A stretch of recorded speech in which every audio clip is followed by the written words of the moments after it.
আজ আমরা এসে এক জায়গায় পাইপ ফেলতে। আজকে আজকে আমরা ইউজ করছি জিরোলাইটের পাইপ, জিরোলাইটের 1/2 ইঞ্চি এবং 3/8 পাইপ। আর আজকের পয়েন্টটা হচ্ছে 1000 স্কোয়ার ফিট একটা ঘর আছে। এখানে চলে আসেন, এইটা একটা রুম তৈরি হচ্ছে, যার ওখানে একটা এসি, ওখানে মেন বোর্ড, ওখানে বেডবোর্ড, এটাও একটা রুম তৈরি হচ্ছে, যার এখানে একটা এসি, এই জায়গাটা বেডবোর্ড, এই জায়গাটায় আপনার মেন বোর্ডের পয়েন্ট করবে।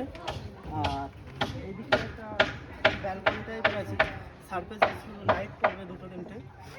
আর এইটা টোটালটা সোজাটা একটু দেখান। এই সোজাটা হচ্ছে, এই সোজা লাইনটা যেটা আছে, এটা একটা ডাইনিং স্পেস তৈরি হচ্ছে, যেখানে এক সাইডে রান্নাঘর, এমসিবি বক্সটা এই জায়গাটায় বসছে। আর এখানে দুটো জাস্ট লাইট হবে, ওই জায়গাটায় দুটো বোর্ড হবে। আর ওই হচ্ছে আমাদের সিঁড়ি। আর এই স্পেস হচ্ছে বাথরুম, যেখানে একটা গিজারের লাইন আর লাইট থাকবে। আর আজকে আমরা কাজ করছি, আমি আর আমার কাকু দুজনে মিলে এখানে পাইপটা ফেলা হবে।